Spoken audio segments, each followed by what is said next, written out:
Honorable Sir, and all my dear friends. Today, I'd just like to be a little different from what I behave like other days while giving speeches, and would let you know the practical points more than what I just tell you theory. Means, first of all, I'd like to define the attitude. The attitude is the way we think and behave with other people. If we estimate it being a filter, then we can say it purifies our thoughts and helps us form our behavior. Now, before letting you have the elaboration on this topic, I'd just like to tell you something. What is the difference between the person who is of positive thoughts and the person who is of negative thoughts? A person with positive thoughts is always likely to take the responsibilities on his shoulder, whereas a person who is you can say of negative thoughts would always flee away from the responsibilities. A person who is of positive thoughts would always share his success with other people, though he is solely responsible for what he gets in his life. But the person who is with negative thoughts would always blame other people for what is done wrong with him.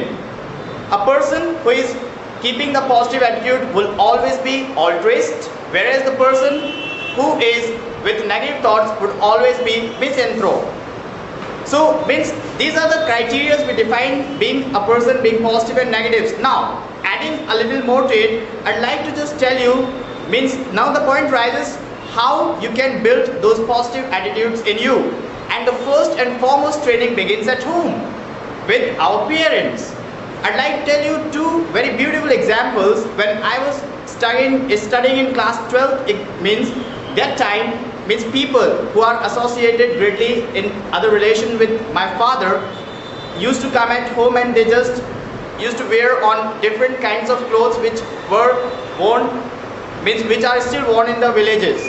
So I used to get irritated getting them in my colony where all the people are very educated. So I used to call my father, why do you call them here at my home? So my father told me one thing, better take for an instance, if you were them and they were you, how do you feel like? So I just had that analytical mind on me, and I thought of that particular point, and I started behaving in a positive way. The second thing, I was working in CCC, College of Computer and Communication, as a trainee and placement officer to that particular organization. There I joined in the month of September this year, and last year, and I was forced to just sign on the paper and register that I joined the institute since July. So I was being paid for that very thing, but I denied, as my father had always taught me the honesty. Now, the second thing I'd like to elaborate here in front of you all, that being in touch with other people, you can learn more what you cannot learn anywhere else.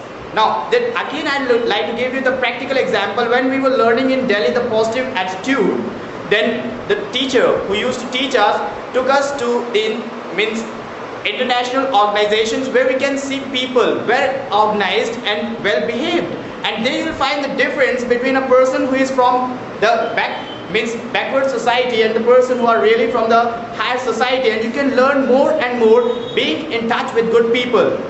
Now, thirdly, I'd like to take the example of our beautiful class. Since the day I joined this class, I had great development into me that I realized myself, because here everybody is of positive attitude, and you keep on motivating us just by giving us the criticism and the other things which are really required to be built in us.